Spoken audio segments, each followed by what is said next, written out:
আমরা ঈমান এনেছি বলেই আমরা জান্নাতে চলে যাব এমনটি নয়। ঈমানদার আল্লাহর দল করে দেখেই যে কোনো পদ্ধতিতে চললেই আল্লাহ তাকে দয়া করবেন, আল্লাহ তাকে ক্ষমা করবেন, আল্লাহ তাকে জান্নাতে রিজিক করবেন, এমনটি নয়। ঈমানদারও আল্লাহর দয়া মায়া ভালোবাসা পেতে চাইলে নির্ধারিত হয়ে আসতে হবে। যে কোনো রাস্তায় আল্লাহর দয়া পাওয়া যায় না। আরটি মিডিয়া সেন্টার, দেশ ও ইসলামের কথা বলে। ইন্নাল হামদুলিল্লাহ নাহমাদুহু ওয়া নাস্তাঈনুহু ওয়া নাস্তাগফিরুহু ওয়া নু'মিনু বিহি ওয়া নাতাওয়াক্কালু আলাইহি ওয়া নাউযু বিল্লাহি মিন শুরুরি আনফুসিনা ওয়া মিন সাইয়্যাতি আ'মালিনা। من يهده الله فلا مضل له ومن يضلله فلا هادي له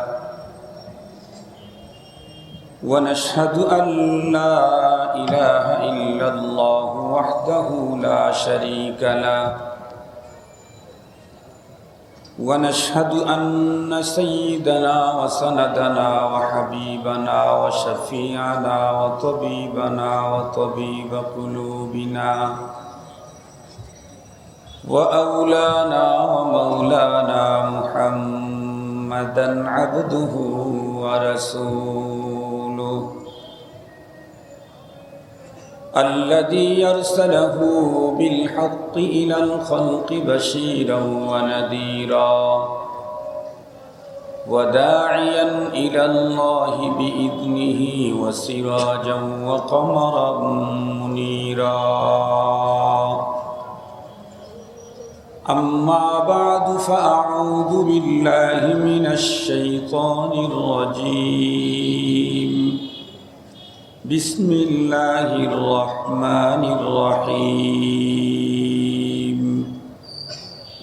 يا أيها الذين آمنوا قوا أنفسكم وأهليكم نارا. وقال صاحب القرآن صلى الله عليه وسلم الإيمان بضع وسبعون شعبة أعلاها قول لا إله إلا الله وأدناها إماطة الأذى عن الطريق والحياء شعبة من الإيمان أو كما قال عليه الصلاة والسلام. صدق الله مولانا العظيم وصدق رسوله النبي الأمي الكريم ونحن على ذلك لمن الشاهدين والشاكرين والذاكرين والحمد لله رب العالمين. اللهم صل على سيدنا مولانا محمد وعلى آله وأصحابه وبارك وسلم. اللهم صل على سيدنا مولانا محمد وعلى آله وأصحابه وبارك وسلم. يا رب صل وسلم دائما أبدا على حبيبك خير الخلق كلهم. মুআজ্জাজ মুহতারাম অধ্যকার যশোরের ঐতিহ্যবাহী খালেস দ্বীনি বিদ্যাপীঠ জামিয়া দারাটানার উদ্যোগে আয়োজিত আন্তর্জাতিক ইসলামী মহাসম্মেলন 2 দিনের আয়োজনের আখেরি দিনের শ্রদ্ধাভাজন সম্মানিত সভাপতি, বিভিন্ন দ্বীনি মাদারিস থেকে আগত নূরে চশমা আজিজ তালাবা, বিভিন্ন গ্রাম অঞ্চল এবং দূরদারাজের এরিয়া থেকে সমাগত সম্মানিত সুধী, সর্বপ্রথম আল্লাহ পাকের দরবারে আলিশানে লাখো কোটি শুকর যে আল্লাহ তাআলা অত্যন্ত দয়া করে, মায়া করে, ভালোবেসে আমাদের হায়াতকে দীর্ঘায়িত করে আজকের এই মুহূর্ত পর্যন্ত সুস্থ সবল রেখে দুনিয়ার হাজারো ঝামেলা থেকে মুক্ত করে দ্বীনের নিসবতে, কোরআনে পাকের মুহাব্বতে, জান্নাতি আয়োজনে আমাদেরকে হাজিরির সুযোগ দিলেন। সে মহান মহিয়ানের দরবারে আমরা সকলেই শুকরগুজার হচ্ছি। জবান খুলে ভক্তি সহকারে মুহাব্বত নিয়ে দিল থেকে আবেগের সাথে উচ্চ কণ্ঠে সকলেই পড়ে নেই আলহামদুলিল্লাহ। সম্মানিত উপস্থিতি, আপনারা গতকাল থেকে আজকের এ পর্যন্ত দেশ এবং বিদেশের খ্যাতিমান হযরত উলামা মাশায়েখদের জবান থেকে অত্যন্ত গুরুত্বপূর্ণ দ্বীনি দিক নির্দেশনামূলক আলোচনা শুনতেছিলেন। এ পর্যায়ে আল্লাহ পাক আমাকে আপনাদের খেদমতে উপস্থিত করে দিয়েছেন। আমিও মহান আল্লাহ পাকের উপরে পূর্ণ আস্থা রেখেই তাঁর কালামে মাজিদের সূরাতুত তাহরিম এর ৬ নম্বর আয়াতে কারিমার অংশ বিশেষ তেলাওয়াত করেছি। মহানবী সাল্লাল্লাহু আলাইহি ওয়াসাল্লামের অসংখ্য অগণিত হাদিসে মুবারকা থেকে সহিহ মুসলিম শরীফের একখানা হাদিসও পাঠ করেছি। আল্লাহ পাক যদি আমাকে তৌফিক দান করেন, তার দয়া যদি শামিলে হাল হয়, তিলাওয়াতকৃত কোরআনে পাকের আয়াতের অংশ এবং পঠিত হাদিসকে সামনে নিয়েই সংক্ষিপ্ত সময়ে জরুরি কিছু দিনই আলোচনা আপনাদের খেদমতে পেশ করব। আপনারা দোয়া করেন যাতে করে মহান আল্লাহ পাক আমাকে তথ্য সমৃদ্ধ, ইখলাসপূর্ণ আজকে মুসলিম উম্মার প্রয়োজনে অতীব জরুরি আলোচনার তৌফিক দান করেন। সম্মানিত উপস্থিতি, আমরা প্রত্যেকেই জানি এই পৃথিবীতে একজন আর একজনকে সম্বোধন করতে চাইলে দুইটা পদ্ধতি আছে। একটা পদ্ধতি হলো নাম ধরে কাউকে সম্বোধন, আর একটা হচ্ছে সম্পর্কের দিকটা উল্লেখ করে সম্বোধন। যেমন বাবা কখনো ছেলেকে ডাকে আব্দুল কাদের এদিকে আসো, কখনো বলে বেটা এদিকে আসো। দাদু কখনো তার নাতিকে ডাকে সাইফুল ইসলাম এদিকে আসো, কখনো বলে দাদু এদিকে আসো। নানু কখনো তার নাতিকে ডেকে বলে জুনাইদ এদিকে আসো, কখনো কখনো সম্পর্কের দিকটা উল্লেখ করে বলে নানু এদিকে আসো। চাচা তার ভাতিজাকে কখনো নাম ধরে ডাকে, কখনো সম্পর্কের দিকটা উল্লেখ করে ডাকে। নাম ধরে যদি কেউ কাউকে ডাকে, এই ডাকের সাড়া দেওয়ার পরে ভালোবাসা পাওয়ার সম্ভাবনা আছে, বকা খাওয়ারও সম্ভাবনা আছে। কিন্তু সম্পর্কের দিকটা উল্লেখ করে কেউ যদি কাউকে ডাকে, তাহলে এখানে ভালোবাসা না পেলেও বকা খাওয়ার সম্ভাবনা থাকে না। কোরআনে হাকিমের সূরাতুত তাহরিম ২৮ নম্বর পারা ৬৬ নম্বর সূরা, আমি যে আয়াতে কারিমার অংশ তিলাওয়াত করেছি, এখানে আল্লাহ পাক আমাদেরকে তার সাথে যে সম্পর্ক আছে সেই সম্পর্কের দিকটা উল্লেখ করে অত্যন্ত মায়াবী আন্দাজে আমাদেরকে সম্বোধন করে একটা অর্ডার করেছেন। আল্লাহ তাআলা এই আয়াতে কারিমাতে আমাদেরকে নাম ধরে সম্বোধন করেন নাই, ইয়া আইয়ুহান নাস বলে আমাদেরকে ডাকেন নাই, ডেকেছেন তার সাথে আমাদের সম্পর্ক আছে ঈমানের। আল্লাহ পাক আমাদেরকে ডাকলেন ইয়া আইয়ুহাল্লাযীনা আমানু, হে আমার সাথে সম্পর্কধারীরা, হে আমার দলের লোকেরা, হে আমার গ্রুপের লোকেরা, কু আনফুসাকুম ওয়া আহলিকুম নার, সাংঘাতিক সিরিয়াস একটা হুকুম দিলেন। বললেন তুমি তোমাকে এবং তোমার পরিবারকে আগুন থেকে বাঁচাও। কোরআনে পাকের এ আয়াতে আল্লাহ পাক আমাদেরকে মায়াবী আন্দাজে সম্বোধন করে অত্যন্ত দরদ মাখা, অত্যন্ত মহব্বত আর ভালোবাসা মিশ্রিত ভাষায় আমাদেরকে বললেন, তুমি তোমাকে এবং তোমার পরিবারকে আগুন থেকে বাঁচাও। এটা হলো আমি যতটুকুন তেলাওয়াত করেছি এতটুকুনের তর্জমা। সম্মানিত সুধী, খুব ভালো করে বুঝবেন, আমরা প্রত্যেকেই জানি পৃথিবীর প্রতিটি মানুষ তার আপনকে জিতাইতে চায়, ঠকাইতে চায় না। পৃথিবীর প্রতিটি মানুষ তার আপনের কল্যাণ চায়, অকল্যাণ চায় না। তার ভালোবাসার মানুষকে জিতাইতে চায়, ঠকাইতে চায় না। এ কারণে বাবা আর মা আজীবন সন্তানকে জিতাইতে চায়, সন্তানের কল্যাণ চায়, ঠকাইতে চায় না, অমঙ্গল চায় না। এদেশে কেউ যদি কারো দল করে, কেউ যদি কারো দল করে, পার্টি করে, তাহলে পার্টির যিনি প্রধান উনি সবসময় তৃণমূল পর্যায়ের তার দলের সাপোর্টার এবং সমর্থক যারা আছে, কর্মী আছে, নেতা আছে, এদেরকে সবসময় মূল্যায়ন করার চেষ্টা করে। সবসময় এটা দুনিয়ার স্বাভাবিক নিয়ম এবং এটা সঠিক নিয়ম। একটা তো আছে দুনিয়ার নিয়ম, ব্যাঠিক নিয়ম, এটি হচ্ছে সঠিক নিয়ম। সম্মানিত উপস্থিতি, কিন্তু বাবা তার সন্তানের মঙ্গল চাইলেও, তার কল্যাণ চাইলেও, তার মহব্বত চাইলেও সবসময় বাবা সন্তানের মহব্বত আর ভালোবাসা দিতে পারে না। বাবার মহব্বত আর ভালোবাসা পাইতে চাইলে নির্ধারিত ওয়ে আছে, নির্ধারিত রাস্তা আছে। যে কোনো রাস্তা দিয়ে চললে বাবার ভালোবাসা কুড়ানো যায় না। যে কোনো রাস্তা দিয়ে চললেই বাবার ভালোবাসা কুড়ানো যায় না।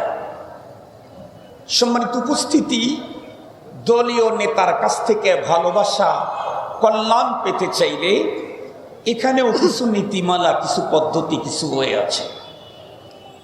আমি দল করি দেখেই দলীয় নেতা আমাকে যে কোনো পথেই তার কাছে গেলে সে আমাকে অনেক কিছু দিবেন, এটি কখনো আশা করা যায় না।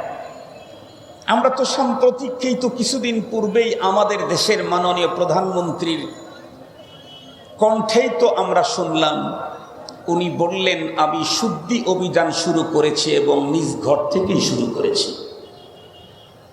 উনি শুদ্ধি অভিযান শুরু করে, নিজ ঘর থেকেই অভিযান শুরু করে আমরা দেখতে পেলাম তার দলের অনেক বড় ভেটেন নেতা, দলের শুভাকাঙ্ক্ষী, দলের অনেক বড় দাতা, দলের অনেক বড় সহযোগী, কিন্তু সে যখন নির্ধারিত রাস্তা ছেড়ে ভিন্ন রাস্তায় চলে গেছে, দলীয় প্রধান হওয়ার পরেও উনি তাদেরকেও ছাড় দিতে পারেন নাই।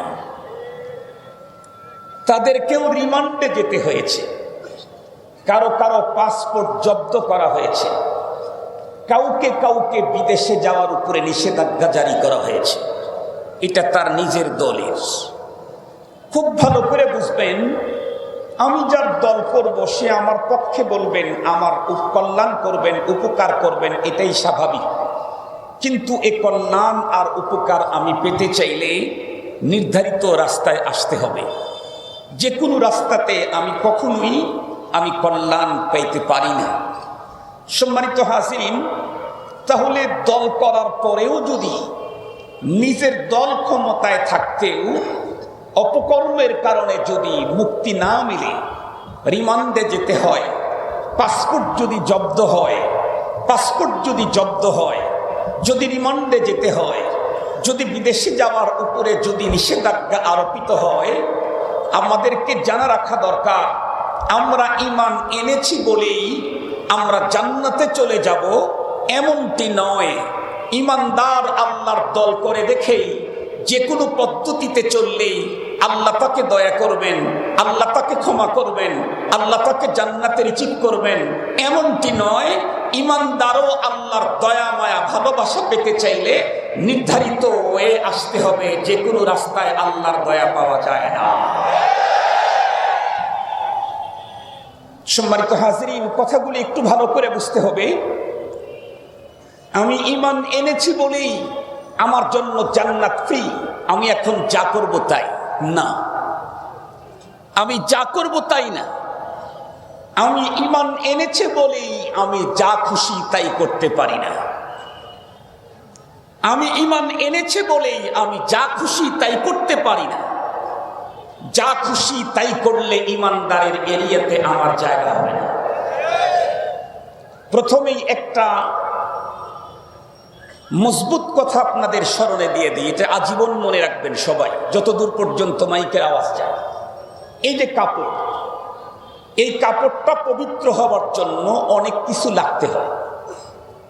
সেগুলোর থেকে মুক্তি থাকতে, ফ্রেশ থাকতে হয়, সেফ থাকতে হয়।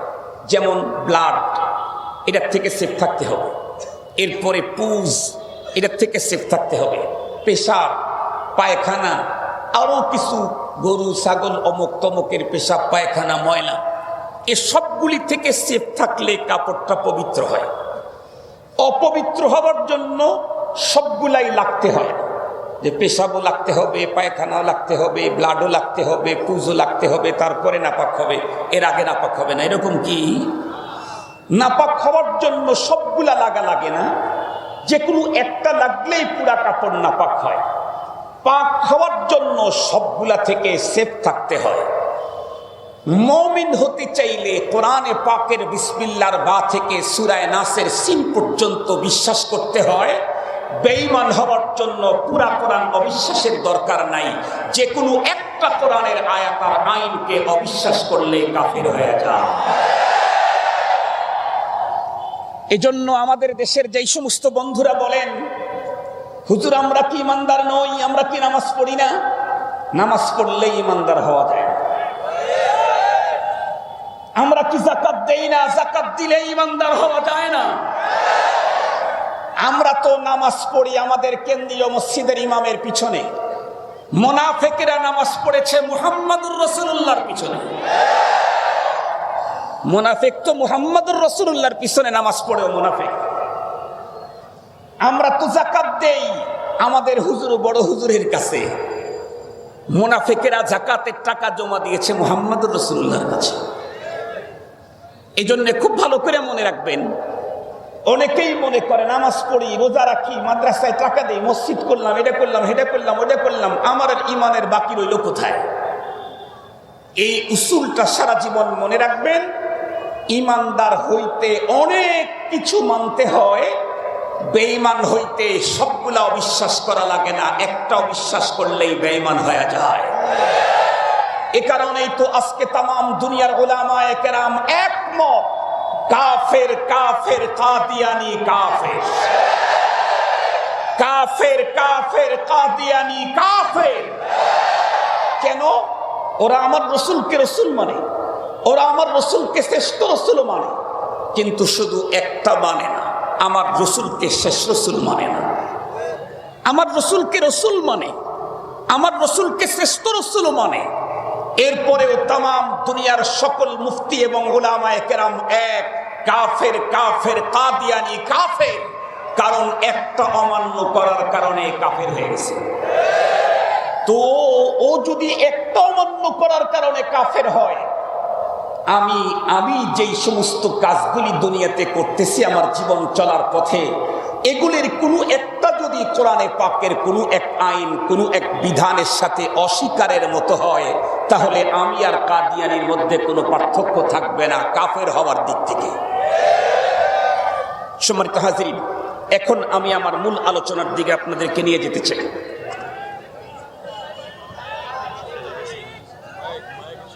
মাইকের সমস্যা হচ্ছে, একজন বলবেন, এতগুলো লোক বললে তো গ্যাঞ্জাম হয়ে যাবে, মাইক ঠিক করে দেবে ইনশাআল্লাহ। তো সমস্যা হলে তো ঠিক ঠিক বললেন কেমনি? আপনারা সবাই বললেন ঠিক। যতটুক শোনা যায় সবরের সাথে শোনেন, একজনকে বলেন, কাজ হবে সুন্দর। সময় যেহেতু সংক্ষেপ, কথা বলতে হবে ইনশাআল্লাহ। তো যে কথা বলতেছিলাম, কোরআনে হাকিমে আল্লাহ তাআলা আমাদেরকে ঈমানদারদেরকেই ডেকে বললেন, তুমি তোমাকে আগুন থেকে বাঁচাও। আমরা প্রত্যেকেই জানি আগুন আমাদের দেশে অনেক রকমের আছে। সবচেয়ে নরমাল আগুন হলো মোমবাতির আগুন। এটা নিভাবার জন্য ফু দিতে হয় না, নাকের নিঃশ্বাস লাগলে নিভে যায়। ঠিক বললাম? এর চাইতে একটু বেশি পাওয়ারফুল আগুন এটা হলো ল্যাম্পের আগুন। এটা নাকের নিঃশ্বাসে নিবে না, এটা ফু দিয়ে নিবাইতে হয়।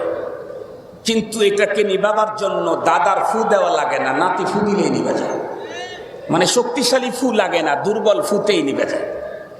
এর চাইতে আরো একটু বেশি পাওয়ারফুল আগুন আছে।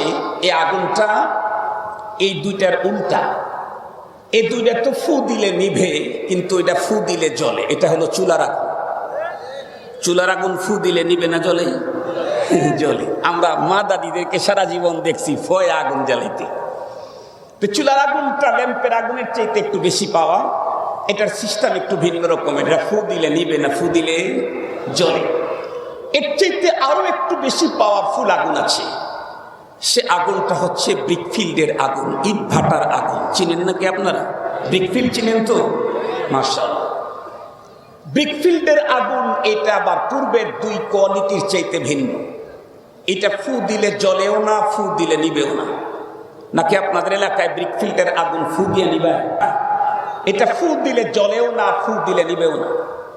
ব্রিকফিল্ডের আগুন অত্যন্ত তেজস্বী আগুন। এটা ফু দিলে নেবেও না, জ্বলেও না। এরপরেও এই আগুনটা কোনো না কোনো একদিন নেবে না, নেবে না। এর জন্য কি ফায়ার ব্রিগেডিয়ারকে আহ্বান করতে হয়? ফায়ার সার্ভিসের লোক লাগে? এমনি নিবে যায়। যে আগুনটা এমনি নিবে যায়, সেই ব্রিকফিল্ডের আগুনে কয় মিনিট অবস্থান করার ক্ষমতা এই পৃথিবীর কাদের আছে? সরকারি দলের আছে, মন্ত্রীদের আছে, এমপিদের আছে।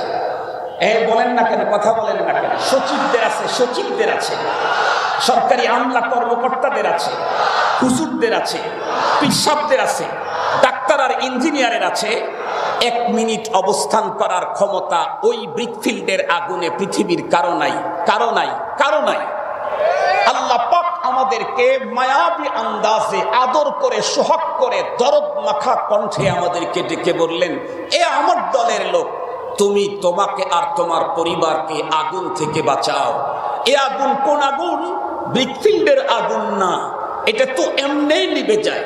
আমাকে যে আগুন থেকে বাঁচতে বললেন, সে আগুন এত সিরিয়াস আগুন, যেই আগুনের গর্তে আগুন নিভাবার জন্য তামাম পৃথিবীর 7 সমুদ্রের পানি একত্রিত করে যদি কেউ ঢালতে শুরু করে, 1 ফোঁটা পানি ওই গর্তের নিচ পর্যন্ত যাবে না। 7 সমুদ্রের পানি তার আগেই নিভে শেষ হয়ে, আগেই পানি শুকায় শেষ হয়ে যাবে। এ জাতীয় সিরিয়াস আগুন থেকে আল্লাহ পাক আমাকে বাঁচতে বললেন, আমার পরিবারকে বাঁচাইতে বললেন। সম্মানিত উপস্থিতি, আপনারা বলুন তো দেখি, বর্তমান আমাদের দেশের আমরা মুসলমানদের যে চলার গতি, যে অবস্থান, আমাদের যে কার্যক্রম, যে জীবন ব্যবস্থা, তাতে আমরা আগুন থেকে বাঁচানোর ফিকির করতেছি না, আগুনের দিকে প্রতিযোগিতার সাথে দৌড়াচ্ছি? কথা বলেন না কেন? আমরা আগুনের দিকে প্রতিযোগিতার সাথে দৌড়াচ্ছি। কে কত আগুনের দিকে আগে বাড়াইতে পারে। আমি আপনাদেরকে জিজ্ঞাসা করতে চাই, সুদ এটি জান্নাতের পথ না জাহান্নামের পথ? আমাদের দেশে আছে না নাই? সুদ শুধু ধনী কোটিপতি বড় লোকদেরকে গ্রাস করেছে তাই না, বরং সুদ এদেশের খেটে খাওয়া দিনমজুর কুলি শ্রমিককে পর্যন্ত গ্রাস করেছে সুদে। ঘুষ বলুন তো দেখি জান্নাতের পথ না আগুনের পথ? ঘুষ আমাদের দেশে চালু আছে না নাই? কি পরিমাণে চালু আছে? আমাদের মাননীয় প্রধানমন্ত্রী বড় দুঃখ আর আবেগের সাথে অনেকবার বলেছেন, আমি কি করব, এ পরিমাণে বেতন বাড়ায় দিলাম সরকারি কর্মকর্তা কর্মচারীদেরকে, যেই পরিমাণে এককালীন বেতন বাড়ানোর ইতিহাস নাই, এরপরেও ঘুষ ছাড়া ফাইল নড়ে না, করবোটা আমি কি? বলুন মোহতারাম হাজরিন, খুব ভালো করে বুঝবেন, তাহলে ঘুষের পথ এটা জান্নাতের পথ না আগুনের পথ? প্রতিযোগিতা চলতেছে না, চলতেছে না? প্রতিযোগিতা চলতেছে, কে কত দ্রুত কত বেশি ঘুষ খাইতে পারে, এর প্রতিযোগিতা চলতেছে। আমি জিজ্ঞাসা করতে চাই, বেহায়া বেলাল্লাপনা নির্লজ্জতা এটা কি জান্নাতের পথ না জাহান্নামের পথ? একটু জোরে আওয়াজ করেন, বলুন তো দেখি। দিন যত গড়াইতেছে আমাদের মুসলিম সমাজের যুবক এবং যুবতীদের মাঝে বেহায়া বেলাল্লাপনা নির্লজ্জতা কমতেছে না বাড়তেছে? এই বেহায়া বেলাল্লাপনা নির্লজ্জতা এটা শুধু জাহান্নামের পথ না, এটা শুধুমাত্র কেবলমাত্র জাহান্নামের পথ এতটুকু না, বরং বেহায়া বেলাল্লাপনা নির্লজ্জতা পরপারের জীবনে যেমন আগুনকে নিশ্চিত করে, দুনিয়ার জীবনেও বৃষ্টির মতো মুসিবত আর আযাব গজবকে আমন্ত্রণ করে। আজকে সম্মানিত হাজিরিন, আজকে গতকালকে জুমার নামাজ পড়াইতে আমি এসেছিলাম ঢাকাতে। জমিয়তুল ফালামাতের আন্তর্জাতিক সম্মেলন চলতেছিল। জুমার নামাজ পড়াইতে ঢাকায় আসার পর তো অনেকগুলা চিরকুট প্রতিদিনই পাই, এটা ওইটা ওইটা ওইটা। মাঝে মাঝে সরকারের পক্ষ থেকে, প্রশাসনের পক্ষ থেকে আমাদের কাছে, কেন্দ্রীয় মসজিদ এজন্য আমাদের কাছে বিভিন্ন সময় বিভিন্ন বিষয়ে কথা বলতে বলা হয়। গতকালকে আমাকে যে চিরকুটটা দিল, সেই চিরকুটের ভিতরে ছিল, হুজুর, নভেল করোনা ভাইরাস যেটা চীনে সাংঘাতিকভাবে মহামারীর আকার ধারণ করেছে, এখান থেকে যাতে আমাদের দেশটা সুরক্ষা থাকে এজন্য দোয়া করার জন্য বলা হয়েছে। খুব ভালো করে বুঝবেন, করোনা ভাইরাস থেকে মুক্তির জন্য দোয়া করার জন্য বলা হচ্ছে, কিন্তু একদিক থেকে আমাদেরকে বলা হচ্ছে করোনা ভাইরাস থেকে মুক্তির জন্য আল্লাহর কাছে দোয়া করো, আর অপর দিক থেকে এদেশের তরুণ তরুণীদেরকে করোনা ভাইরাসের চাইতে আরো সিরিয়াস ভাইরাস বাংলার জমিনে আমদানি করার জন্য ভ্যালেন্টাইন ডের মতো নির্লজ্জতা বেহায়া দিবস পালনে উদ্বুদ্ধ করা হয়।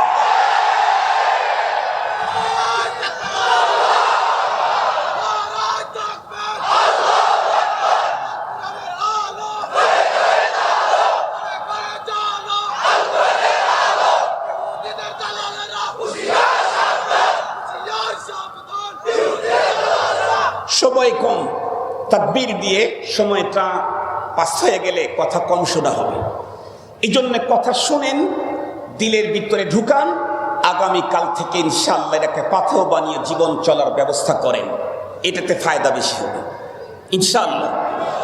খুব ভালো করে বুঝবেন, বলা হলো করোনা ভাইরাস থেকে মুক্তির জন্য দোয়া করেন। এই জাতীয় ভাইরাস, এই জাতীয় আযাব গজব পৃথিবীতে কেন আসে আমরা প্রত্যেকেই জানি। একজন সন্তানের কাছে বাবার দুইটা জিনিস চাওয়ার থাকে, পাওনা থাকে। একটা হলো সন্তান আমাকে কিছু করে খাওয়াবে, আর একটা হলো সন্তান আমার সম্পদ নষ্ট করবে না। এটা বাবার সবসময় সন্তানের কাছে বাবার চাওয়া থাকে।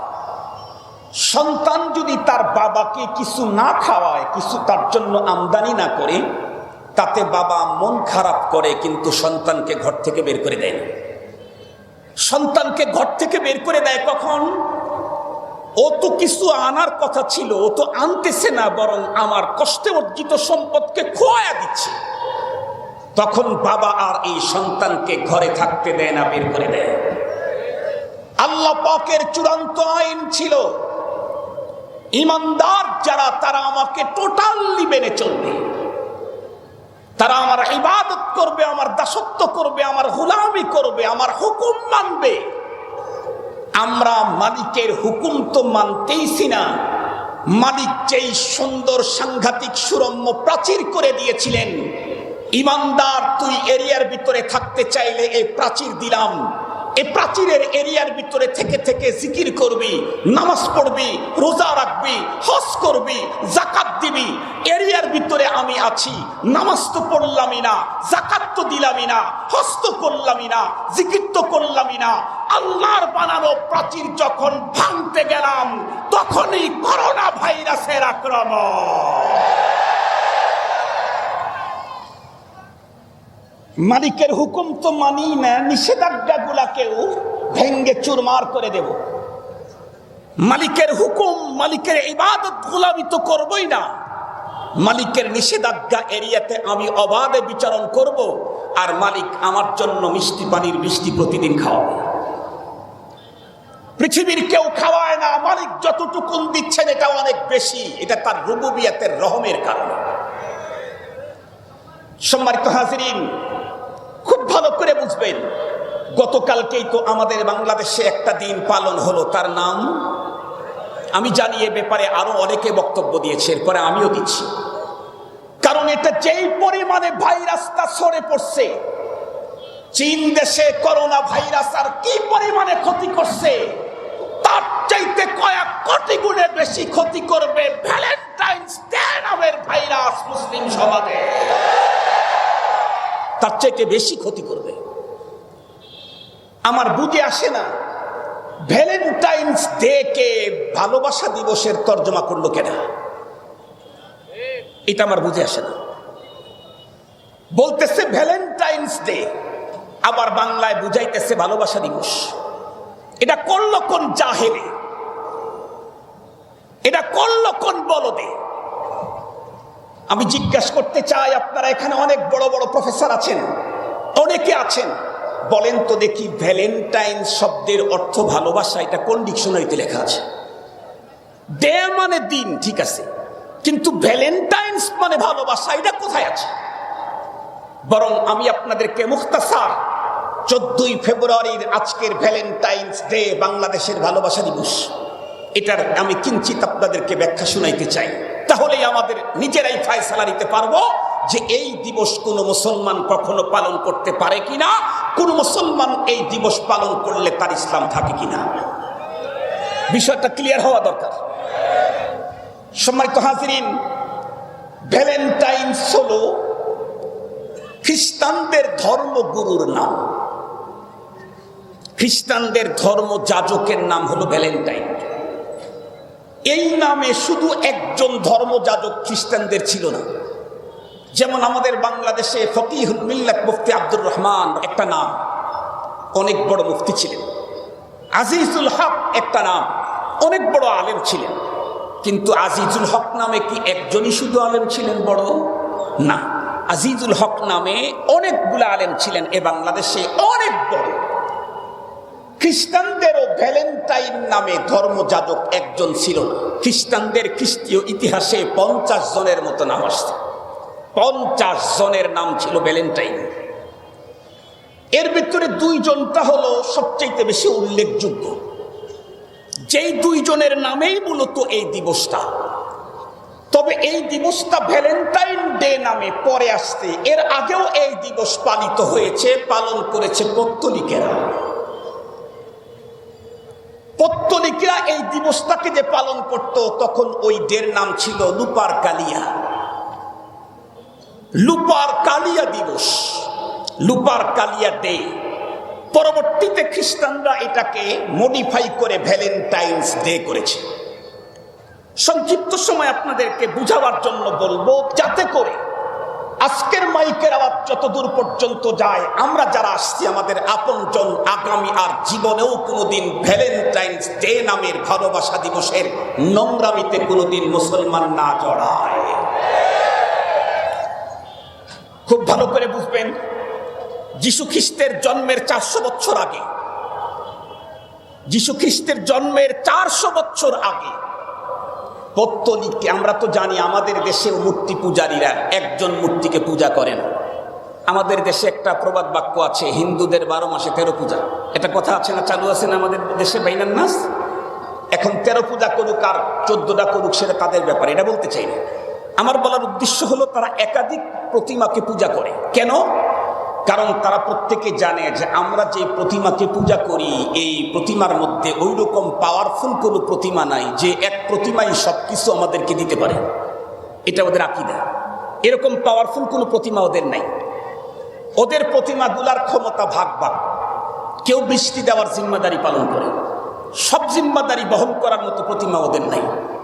কেউ বৃষ্টি দেওয়ার জিম্মাদারি পালন করে, কেউ জমিন থেকে বেশি খাবার উৎপাদনের জিম্মাদারি পালন করে ওদের ধারণা মতে। এ কারণেই তো আমাদের বাংলাদেশের কোনো এক বড় মাপের নেতা একবার বলেছিলেন, মা দুর্গা অমকের পিঠে চড়ে আসছে, এজন্য বাম্পার ফলন হয়েছে। এটা মুসলমানের আকীদা না, এটা হলো প্রতিমা পূজক যারা আছে, পৌত্তলিক যারা আছে, মূর্তি পূজক যারা আছে, তাদের আকীদা। এ কথা যদি কেউ দিল থেকে বলে তাহলে তার ঈমান থাকে না। বলার পরে তাজদীদে ঈমান ছাড়া সে মুসলমান থাকতে পারবে না। তাজদীদে ঈমান জরুরি। সম্মানিত হাজিরিন, খুব ভালো করে বুঝবেন। তো ওরা এক এক সময় এক একটার পূজা করত। তার ভিতরে লুপার কালিয়া নামক যে ওদের প্রতিমা ছিল, এটার পূজাটা করতে হলো ওরা 14 ফেব্রুয়ারিতে। কিন্তু ওদের পূজার ভিতরে যেই অনুষ্ঠানগুলি ছিল, তার ভিতরে একটা অনুষ্ঠান ছিল এই লুপার কালিয়া নামক প্রতিমার পূজা করতে গিয়ে সেই দিন মুসলমানদের মতো কোরবানি দিবস। ওরা ওই দিন লুপার কালিয়া নামক এই প্রতিমার নামে ছাগল জব করত, ছাগল কোরবানি দিত আর কি। এরপরে যুবতীদের নাম, যুবকের নাম লিখে ওই প্রতিমার নামে লটারি করা হতো। যেই যুবতীর নাম যেই যুবকের নামের সাথে চলে আসতো, সেই যুবতী সেই যুবকের জন্য 1 বছরের জন্য ফ্রি হয়ে যেত, যেমনে খুশি তেমনে ভোগ করবে। পরবর্তী বছরের 14 ফেব্রুয়ারি আসার আগ পর্যন্ত। শুধু এতটুকুনি নয়, যেই যুবক যেই যুবতীর পালায় পড়ত, সেই যুবতীকে ছাগল প্রতিমার নামে ছাগল বিসর্জন দিয়ে ওই ছাগলের চামড়াটা খুলে যুবতীর গায়ে পরানো হতো। যুবকের হাতে দেওয়া হতো একটা লাঠি, যেই লাঠিটাকে রঙিন করা হতো 2টা রক্তে। একটা হলো প্রতিমার নামে বিসর্জিত ছাগলের রক্ত, আর একটা হলো কুকুর জব করে তার রক্ত। এই 2 রক্ত দিয়ে লাঠিটাকে রঙিন করে যুবকের হাতে দেওয়া হতো। এবার যুবক এই লাঠিটা হাতে নিয়ে, কুকুর আর ছাগলের রক্তে মাখা রঙিন লাঠিটা হাতে নিয়ে যুবতীর শরীরে আঘাত করত, অন্য জায়গায় না, যেখানে ওই প্রতিমার নামে বিসর্জিত ছাগলের চামড়া যেখানে লাগানো আছে সেখানে আঘাত করত। কেন? ওদের আকীদা ছিল এই আঘাতে আঘাতে যুবতী বাচ্চা ধারণের যোগ্যতা অর্জন করবে। এই যুবতী বাচ্চা ধারণ করার যোগ্যতা অর্জন করার সিস্টেম হলো এটা। বলুন তো দেখি, এই পদ্ধতি যদি কেউ কখনো বিশ্বাস করে তাহলে তার ঈমান থাকার কোনো সম্ভাবনা? আর একটু জোরে বলেন।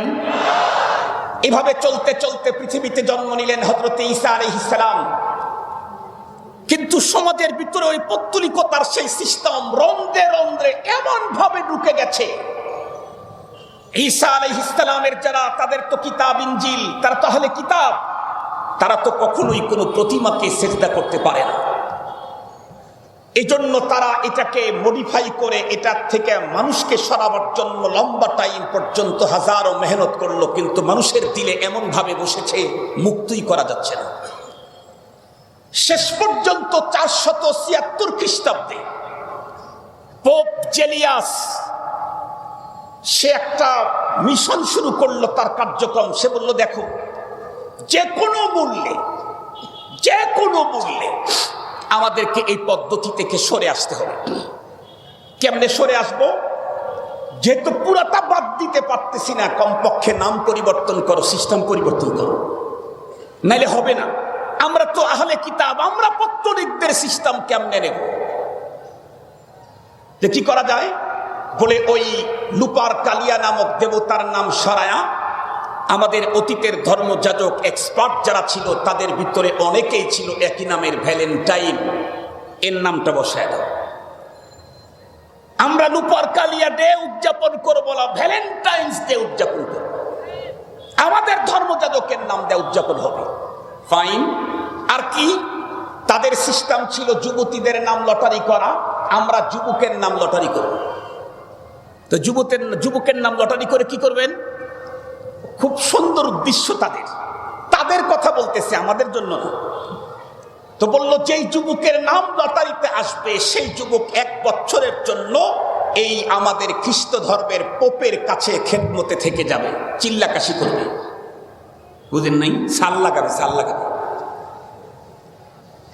1 বছর পর্যন্ত খ্রিস্ট ধর্মের পোপের সহবতে থাকলে, পোপ যেহেতু অতি পবিত্র, তার সহবতে থাকলে এই যুবকটাও পবিত্র হবে, ধর্ম পালন করতে পারবে, আগামী দিনে আমাদের ধর্মীয় নেতা হয়ে যাবে। কথা কিন্তু তাদের জন্য ভালো, তাদের জন্য ভালো না, তাদের জন্য ভালো। এরপরে এই সিস্টেম চালু হলো, খুব ভালো করে বুঝবেন। এখন এই ভ্যালেন্টাইন ডে, এই ভ্যালেন্টাইনের নামটা আনলো কেন? ভ্যালেন্টাইনের নামটা ব্যবহার করলো, আরো পোপ ছিল, কিন্তু ভ্যালেন্টাইনের নামটা জেলিয়াস ব্যবহার করতে বললো কেন? এই বিষয়ে দুই রকমের ইতিহাস এসেছে। একটা বর্তমান আমেরিকার স্কুলগুলাতে, কলেজগুলাতে একটা ইতিহাস লেখা আছে আজকের, আর একটা হলো আমাদের দুনিয়ার যারা গবেষক লেখক তাদের একটা ইতিহাস। গবেষক আর লেখকদের ইতিহাস হলো ভ্যালেন্টাইন নামে একজন পোপ ছিল। সেই পোপকে কোনো এক সময় রোমান সরকার অ্যারেস্ট করল, অ্যারেস্ট করে তাকে ঢুকায় দিল জেলখানায়।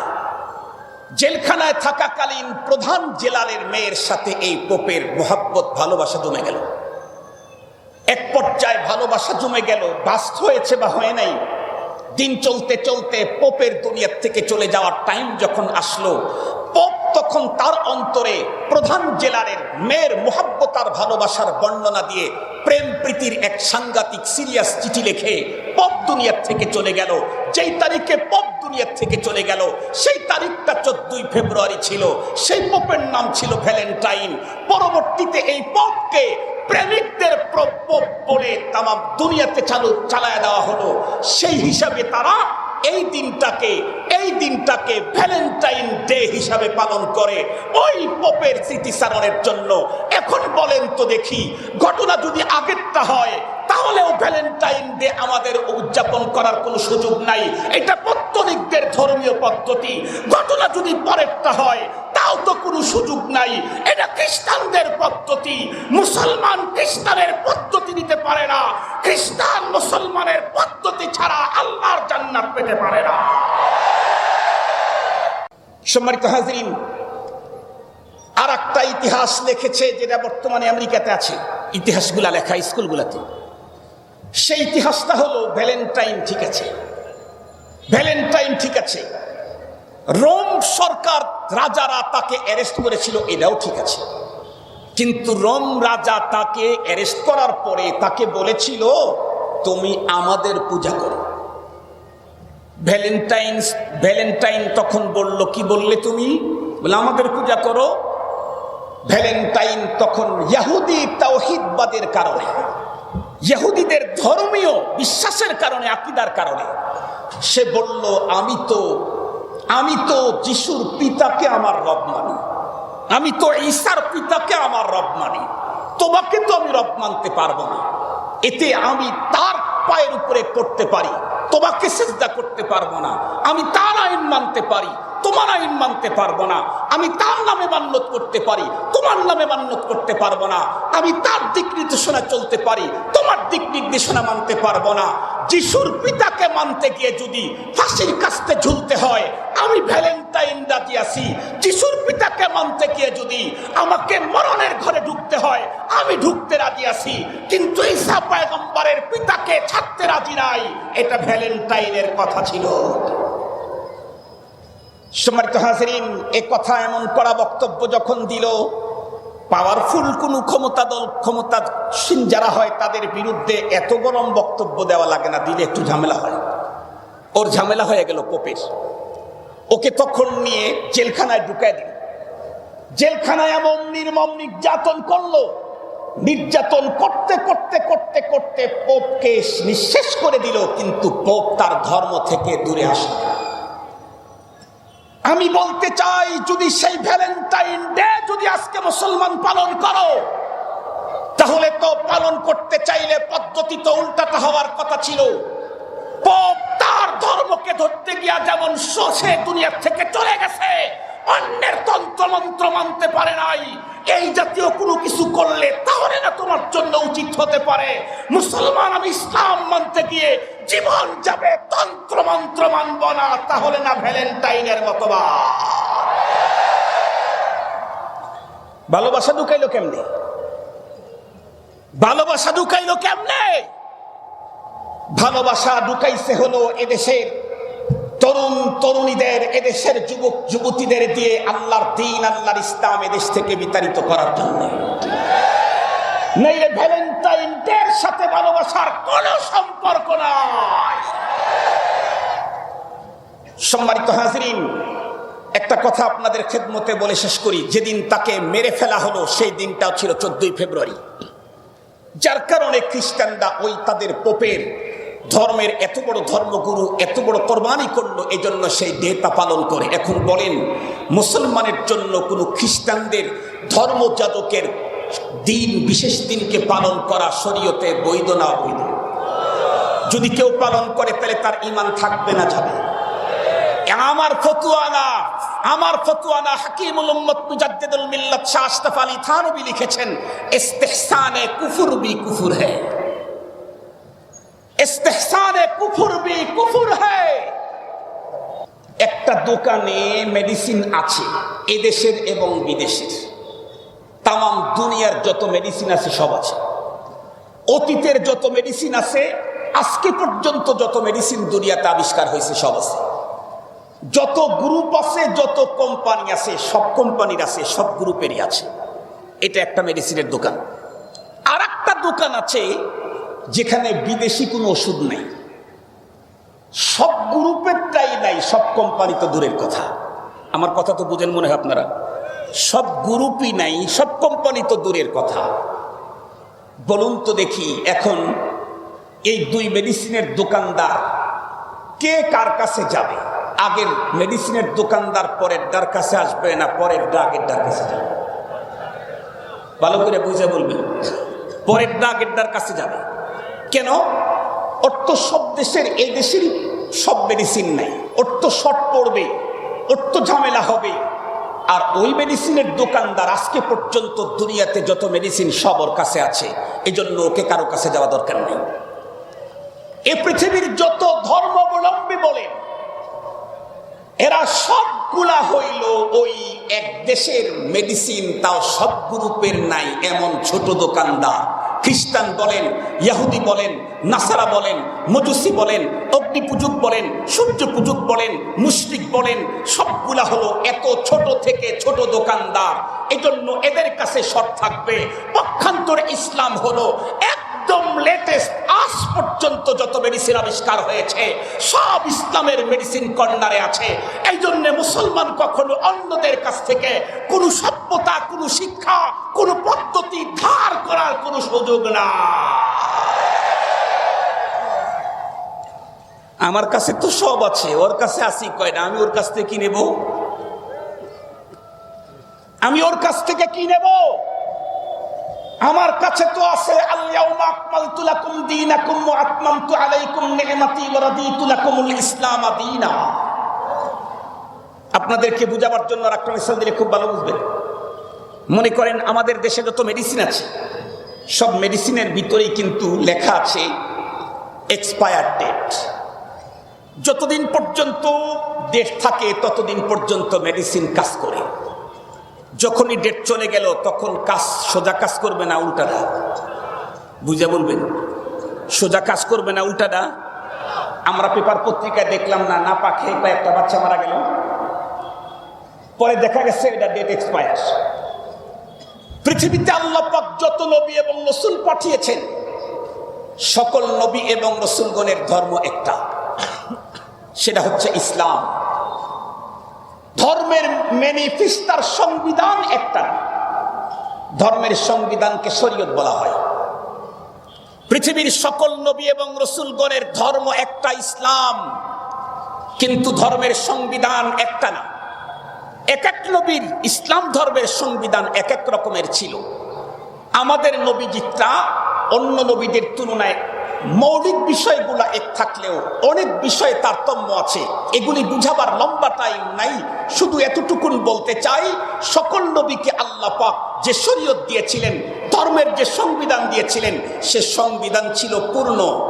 আমাদের নবীকে যেটা দিয়েছেন এটা হলো পরিপূর্ণ।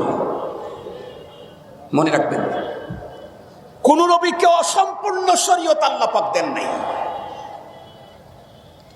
আমার রাসূলকে পূর্ণ শরীয়ত না, পরিপূর্ণ শরীয়ত দেওয়া হয়েছে।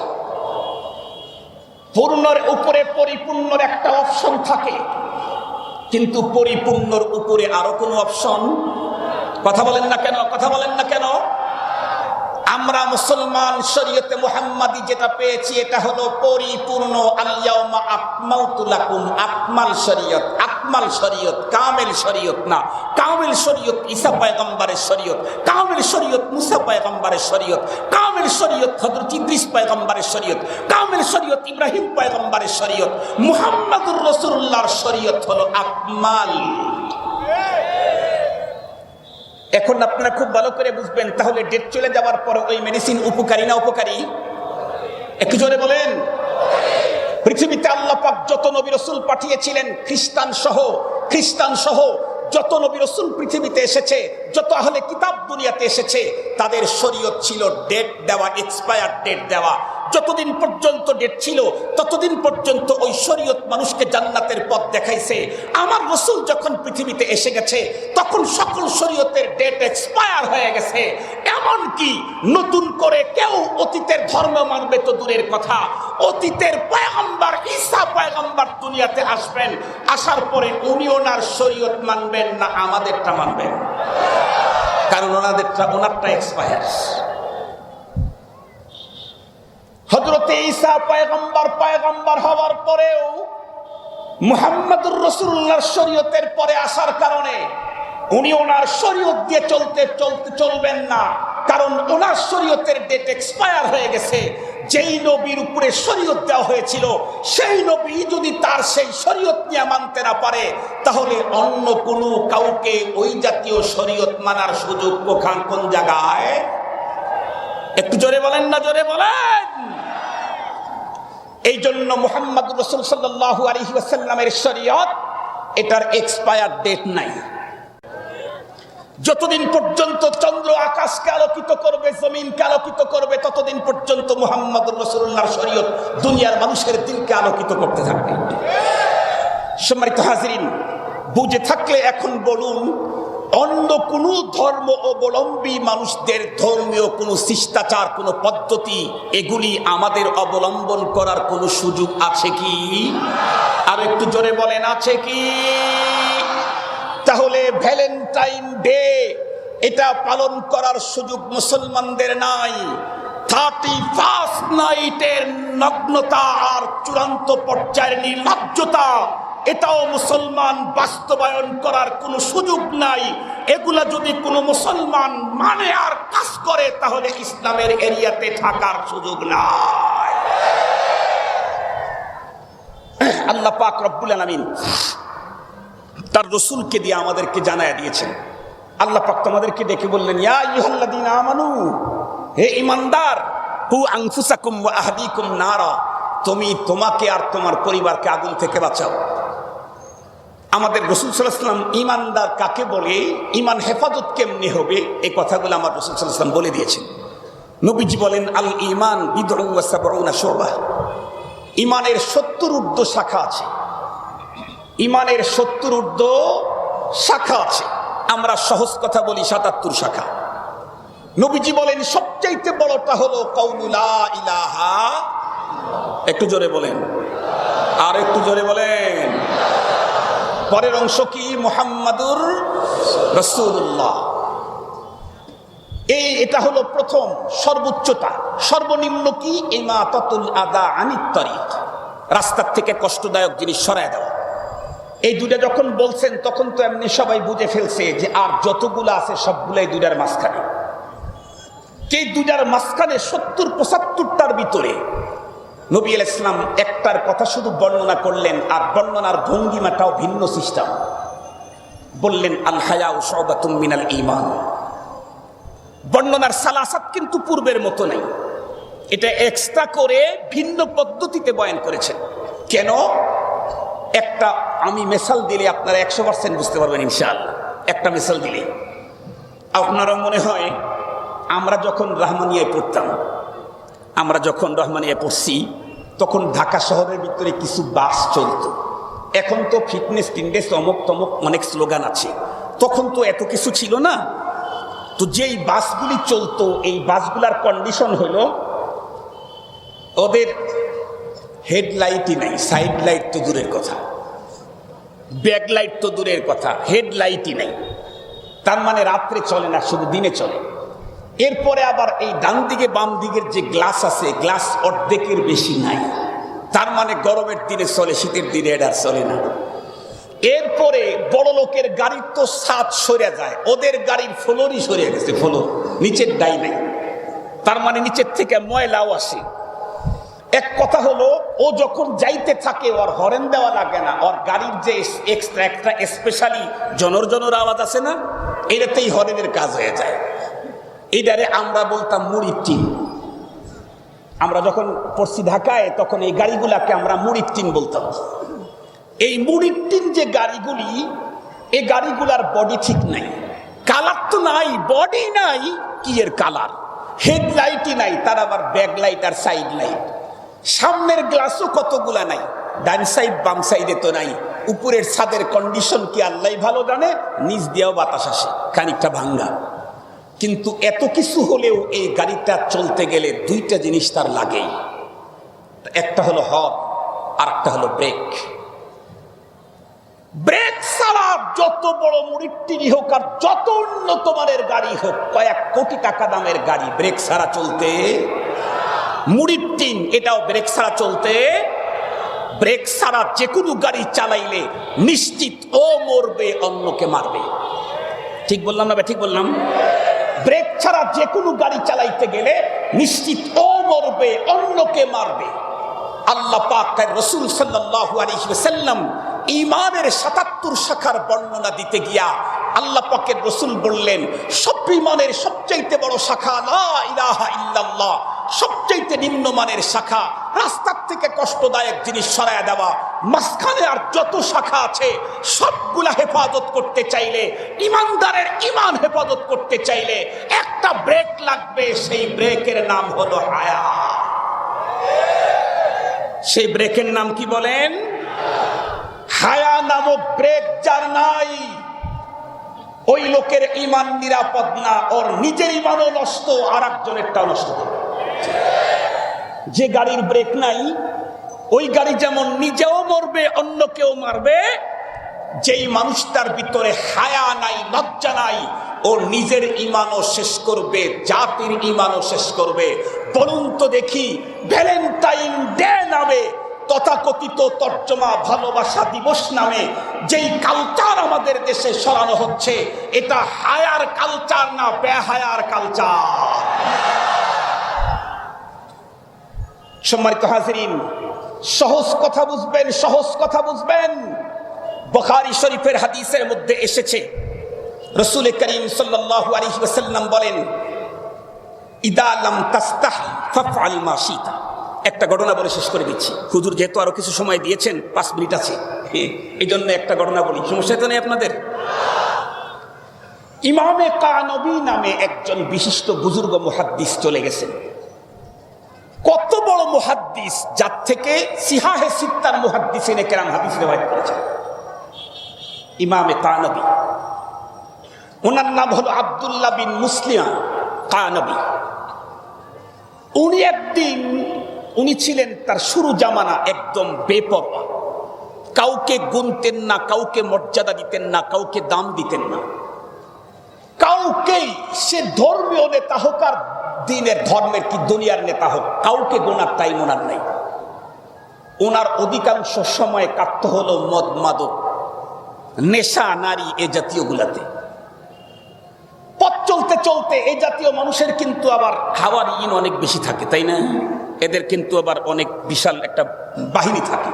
তো বাহিনীদেরকে নিয়ে সে একদিন গল্প করতেছে, আরাম করতেছে, হাসি তামাশা করতেছে। এর মধ্যে একজন বড় মুহাদ্দিস ঘোড়ায় পিষ্টে সোয়ার হয়ে আসতেছে। তো আসতে দেখেই এ বলতেছে, যে ওদেরকে বলতেছে, এই দেখ হুজুরকে আমি আটকাবো। এই জাতীয় কিছু কথা বলে না অনেকে, হুজুরকে কেমনে আটকাবি? দেখ দাঁড়ায় খাবে। আসতেছিলেন হযরতে শুবা, ইমামে শুবা ইবনে হাজ্জাজ রাহমাতুল্লাহি আলাইহি, উনি আসতেছিলেন ঘোড়ার সওয়ার হয়ে। এই লোকটা ভিন্ন প্রকৃতির, মাতাল টাইপের। সে একদম হুজুর কাছাকাছি আসলে সে একদম রাস্তার মাঝখানে দাঁড়িয়ে হাত উঁচু করে ঘোড়ার চলার পথ বন্ধ করে দিল। ডেকে বলতেছে, হুজুর হাদিস নেই, আমার একটা হাদিস শুনান। এই কথা যখন বলছে তখন বলেন তো দেখি, হুজুরের মেজাজটা গরম হইব না? আমার এখানে প্রশাসনের বাইরে আছে, আমি আপনাদেরকে মানে কাউকে ছোট করার জন্য বলতেছি না, শুধু একটা মিসাল দেওয়ার জন্য বলতেছি। আমি একবার বরিশাল থেকে আসতেছি, রাত্রি 2:30 বাজে, পথের ভিতরে প্রশাসনের লোকেরা সিগন্যাল দিল। আমি ড্রাইভারকে বললাম, আমার গাড়ির কাগজপত্র আপ টু ডেট, দাঁড়িয়ে যাও। তো দাঁড়িয়ে যখন গেছে, এক ভাই, আমাদেরই এক ভাই, উনি দরজা এটা খোলে, ওটা খোলে, এটা দেখে, ওইটা দেখি। মোল্লার গাড়ির ভিতরে কি পাবে? আল্লাহর কোরআন ছাড়া, কিতাব ছাড়া কি পাবে গন্ধ? দেখি কিছু নাই। দেখতে দেখতে এ গল্প সে গল্প, আমি বাড়িতে যাব, 4-5 দিন হয়ে আসছি, তাড়াতাড়ি চলে যাবো। উনি গল্প সে গল্প, এ কথা সে কথা বলতে বলতে আমার একটা পানির বোতল ছিল, মাঝে আমি তো ডায়াবেটিসের রোগী, মাঝে মাঝে তৃষ্ণা হয়, পানি খেতে হয়। এই পানির বোতলটা উনি আমাকে না বলেই হাতে নিলেন। হাতে নিয়ে ওখান থেকে উনি কিছু খাইলেন। খাওয়ার পরে আবার পানির বোতলটার মুখে হাতে রেখে অবশিষ্ট পানির বোতল সহ আমাকে দিয়ে বলতেছে, হুজুর পানিটা একটু পড়ে দেন, আমার মেয়েটার জন্য একটু পানি পড়া দেন। বলেন তো দেখি, এটা কি পানি পড়া নেওয়ার সিস্টেম হলো নাকি? আমি যদি উল্টা পড়া দিতাম তাহলে কি খবর হয়ে যেত? চিন্তা করলাম, উনি যদিও উসুল মানে নাই, আমি তো উসুল পড়ছি, এই জন্য আমি আর উল্টা দোয়া পড়লাম না, আমি সিধা দোয়াই পড়ে ফুয়াই দিলাম। তো এটা যেমন পানি পড়ার পদ্ধতি না, ওই যে ইমামে কানবী রাস্তার ভিতর ওনাকে দাঁড় করায় বলতেছেন, হাদিস নে, আমাকে হাদিস শোনান, এটাও কি কোনো পদ্ধতি হইল নাকি? উনি বললেন, আরে ভাই এটা কোন সিস্টেম হইল? কয় কেন, অসুবিধা কি, শোনান। হুজুর বললেন, মিয়া হাদিস শুনতে চাইলে হাদিস পবিত্র জিনিস, এর জন্য পবিত্র সিস্টেম থাকতে হয়, কিন্তু ওই লোকটাও তো আবার পবিত্র হতে হবে। ও তখন বলতেছে, হুজুর বেশি যদি বক্তব্য দেন তাইলে কিন্তু অপমান করব, হাদিস শুনতে চাইলাম, হাদিস শোনান। ইমামে কানবী, ইমামে শৌবা ইবনে হাজ্জাজ, উনি তখন চিন্তা করলেন, হাদিস যেহেতু শুনতে চাইলে ঠিক আছে, হাদিস একটা শোনাই দিই। উনি তখন বুখারী শরীফের ওই হাদিসটা পড়লেন, ইদা লাম তাস্তাহি ফাফআল মা শিতা।